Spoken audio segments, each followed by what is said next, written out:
Assalamualaikum warahmatullahi wabarakatuh. Halo semuanya. Kali ini kita bakal belajar materi terakhir dari algoritma pemrograman dasar, yaitu structure atau struct. Nah, structure itu apa sih? Structure atau struct itu adalah sebuah kumpulan variabel dari tipe data yang berbeda dalam satu nama. Nah, dia biasanya dipakai untuk mengumpulkan beberapa informasi yang berkaitan menjadi satu kesatuan. Structure juga bermanfaat untuk mengelompokkan sejumlah data dengan tipe data yang berbeda.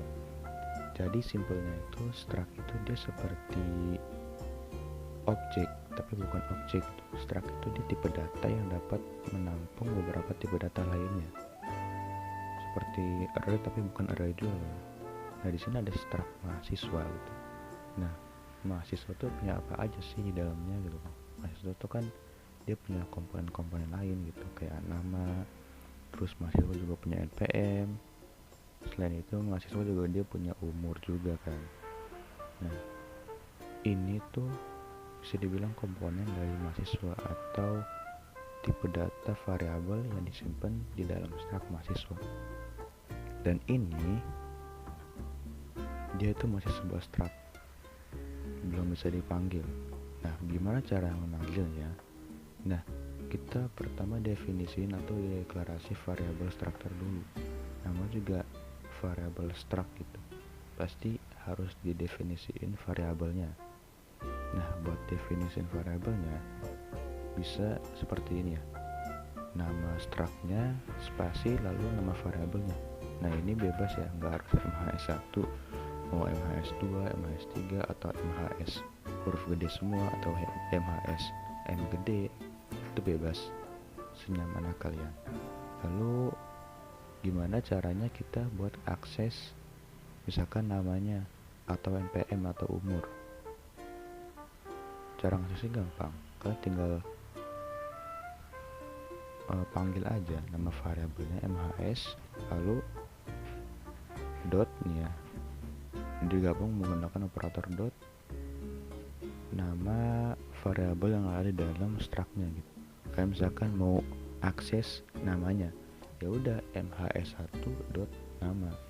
Kalau di sini kan MHS1 dot umur, yaitu umurnya adalah 19.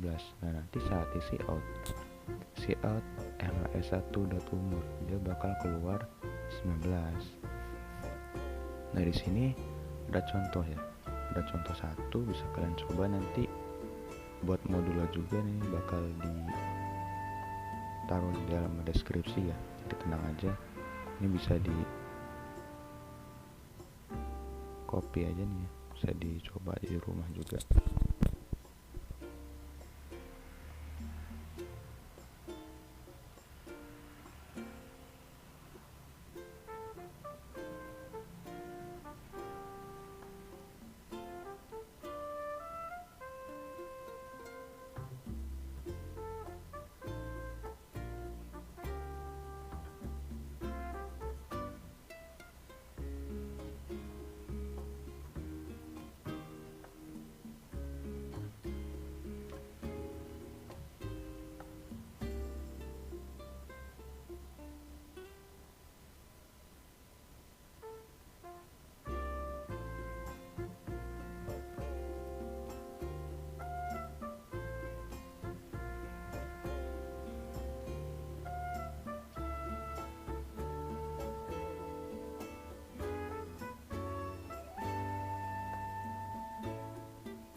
Oke, di sini di contohnya dia ada struct mahasiswa dengan isinya yaitu nama, umur, dan jenis kelamin.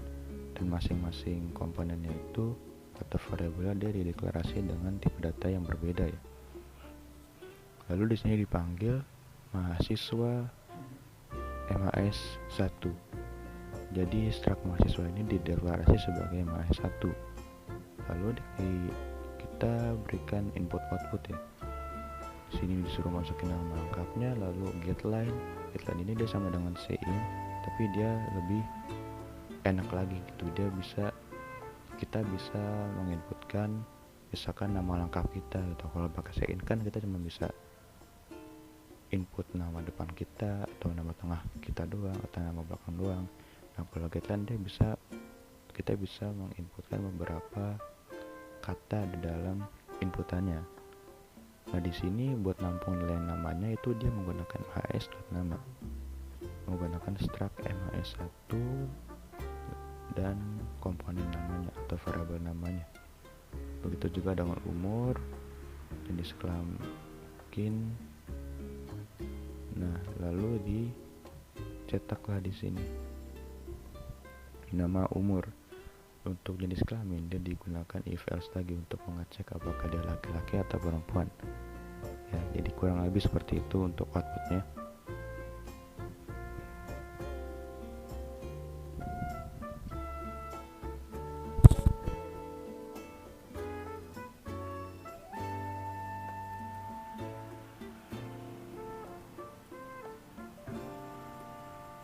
Nah untuk outputnya seperti ini ya, sama seperti yang tadi saya bilang, dia meminta nama, lalu namanya disimpan di dalam variabel struct dan dalam variabel nama, yaitu nama saya mhs.nama, lalu mhs.umur, dan untuk jenis kelaminnya dilakukan pengecekan. Jika dia masukkan L atau P, maka dia jenis kelaminnya perempuan. Jika L, maka jenis kelaminnya laki-laki ya. Oke, selanjutnya ada struct dan fungsi. Nah, struct juga dia bisa digabung dengan fungsi gitu. Variabel struct ini dapat disebut ke fungsi dan dikembalikan dengan cara yang sama seperti argumen pada umumnya. Jadi masih sama ya untuk deklarasi variabelnya, fungsinya juga masih sama. Ini ada contoh, bisa dicoba aja ya.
Oke, untuk struct pada fungsi ini dia masih sama ya, konsepnya seperti struct mahasiswa tadi.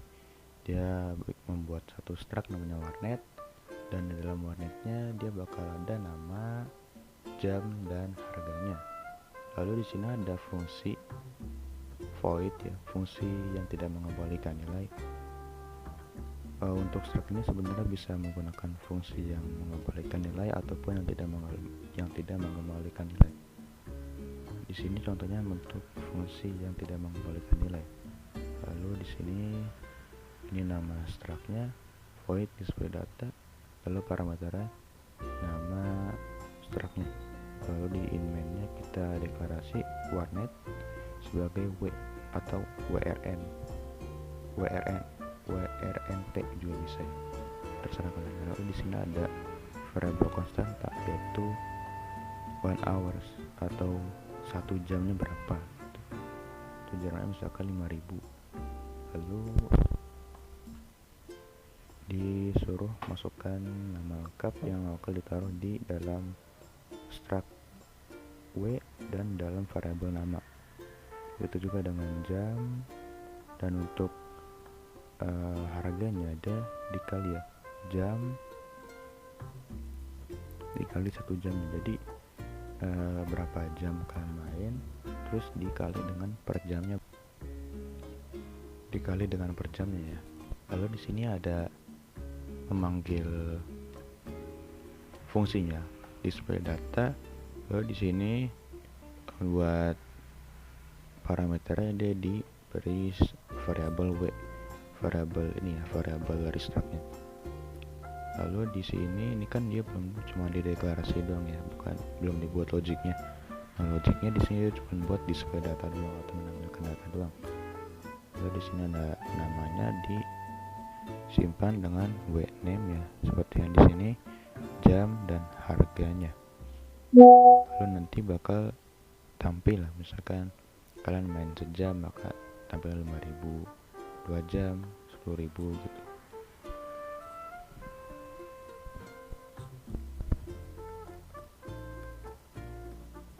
Misalkan kalian main 9 jam, nah 9 dikali 5 itu kan 45, tambah aja 0, 1, 2, 3 jadi 45.000. Nah begitu untuk struct pada fungsi. Lalu selanjutnya ada struct pada array. Nah untuk struct pada array juga dia dapat digunakan pada array, baik itu array sedimensi maupun multidimensi. Nah, kebetulan di sini contohnya itu satu dimensi doang ya. Jadi buat multidimensi kan bisa cari-cari lagi nih referensinya. Ini ada contoh, kita coba aja langsung.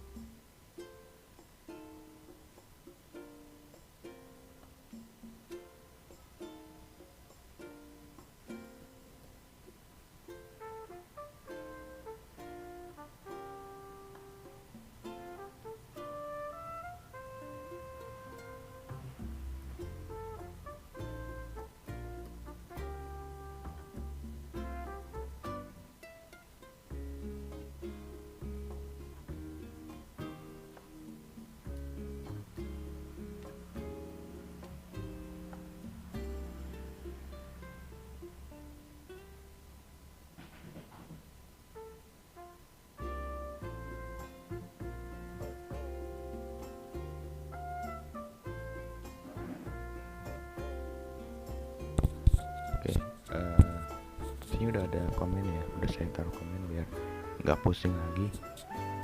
Di sini ada struct untuk merepresentasikan data mahasiswa. Nah di sini ada struct dan ada datanya, nama dan umur. Lalu di sini ada variabel konstanta, jumlah mahasiswanya 3 ya, misalkan. Lalu untuk fungsinya saya menggunakan fungsi yang tidak mengembalikan nilai, tapi di sini ada parameter lain yaitu mahasiswa array. Lalu ada size-nya. Nah bisa kalian lihat ya di sini, buat nanti bakal di iterasi lagi, masukkan mahasiswa ke 1, ikan 0 tambah 1 jadi 1. Terus ini harusnya oke, kita coba aja langsung.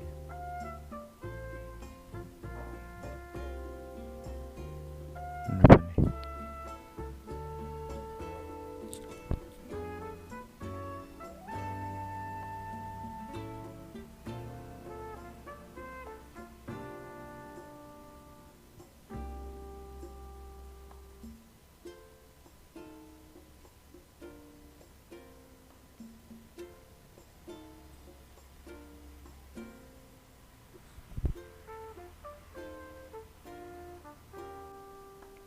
Karena tadi error ya, karena tadi nggak ada ini fungsi yang dideklarasi dengan nama tampilkan data mahasiswa. Jadi saya tambahkan dulu di sini, agak lama ya. Oke, langsung coba aja.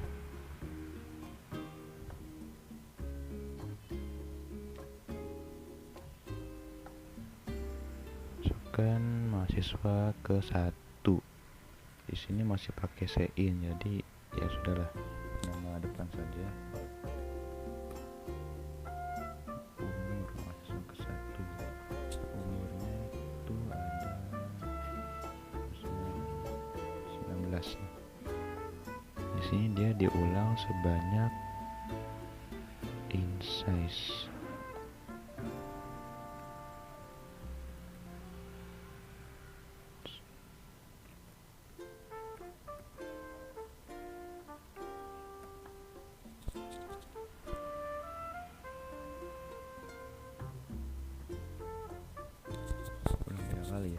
isinya para consnya. Jadi diulang sebanyak 3 kali ya harusnya ya.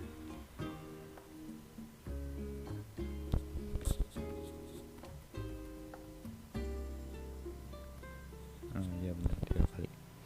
Oh di sini ada nama. Oke di sini saya belum di end line ya. Nanti kalian bisa end line aja, terus saya benerin deh ininya buat modulnya. Oke kurang lebih kayak gitu ya. Jadi buat arraynya dia bisa ditaruh di struct juga kayak ini.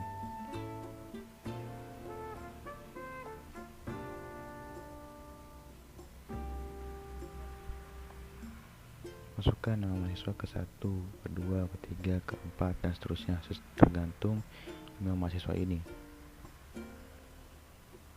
Dan untuk ini struct-nya ini dia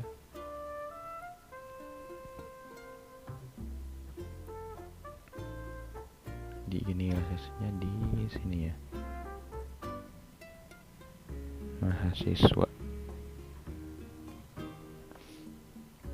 Oke, ini kan dari tadi kan kita baru menggunakan deklarasi lokal, deklarasi struct lokal gitu, bukan di struct-nya tapi di sini di dalam fungsi lain atau fungsi utamanya.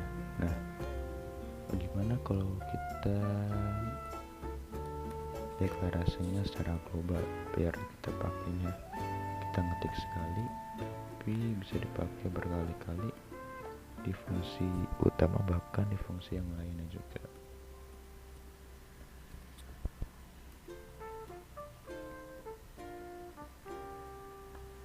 Oke, misalkan di sana ada struct motor.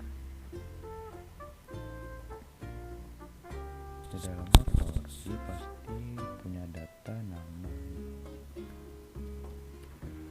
motornya apa, lalu warnanya apa, lalu untuk tahun produksi, lalu di sini ada harganya.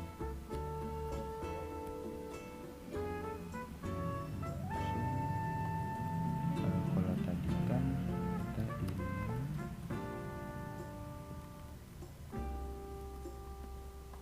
ini ya, motor sebagai MTR misalkan.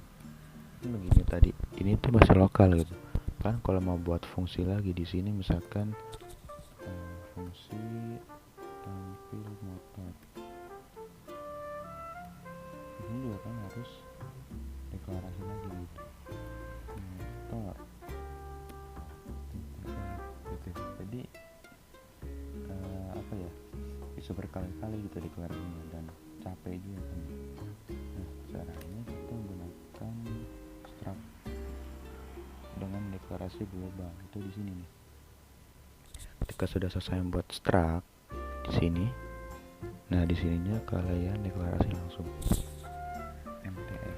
Udah gini aja deklarasinya, nggak harus motor MTR, harus gitu kan, cuman perlu deklarasi variabel aja di sini. Dan variabelnya tuh nggak cuman satu gitu, kalian bisa bikin 2, misalkan MTR 1, MTR 2 dan seterusnya. Lalu di sini coba kita panggil ya, cout MTR dot nama.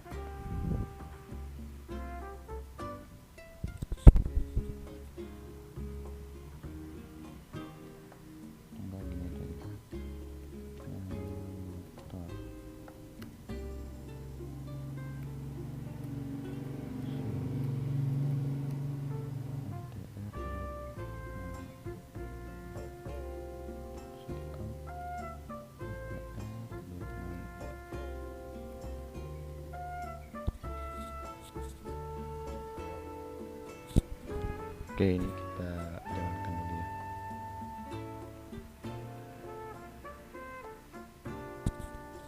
Nah, motor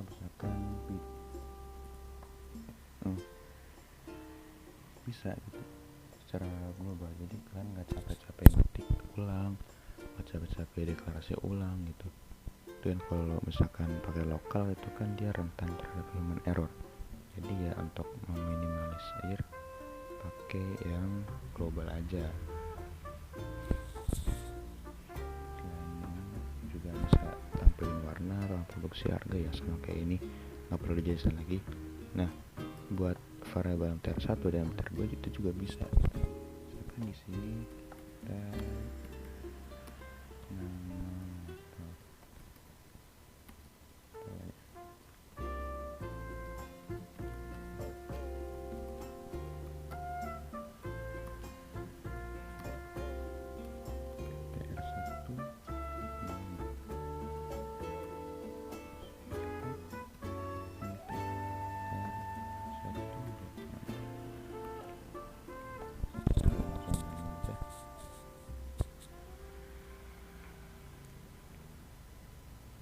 motor, misalkan nomor pertama bit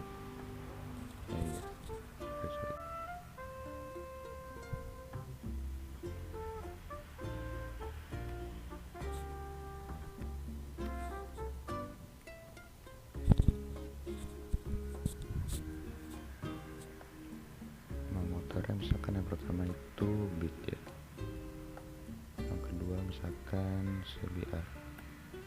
Nah, bisa gitu. Jadi dua atau lebih variabel itu bisa untuk satu struct, dan masing-masing variabel itu bisa kalian atur value-nya berbeda-beda. Misalkan MTR ini namanya misalkan bit kayak tadi ya, terus yang salah satu nama motornya itu CBR, MTR 2 nama motornya Ninja, terus motor 3, motor 4, dan seterusnya. Dan untuk warna atau produksi juga sama ya, bisa berbeda sesuai dengan kalian aja gitu. Nah, jadi kayak gitu ya buat struct global dan struct lokal. Oke, sampai situ aja pertemuan 9 ya, pertemuan terakhir sebelum UAS, pertemuan terakhir di semester ini gitu. Jadi ya masih gitu aja kali ya. Dan untuk tugasnya nggak ada ya, karena difokuskan buat UAS aja. Udah ya gini aja sih paling. Oke, terima kasih ya buat semuanya. Mohon maaf kalau ada salah kata, dan mohon maaf juga kalau telat ya. Wassalamualaikum warahmatullahi wabarakatuh.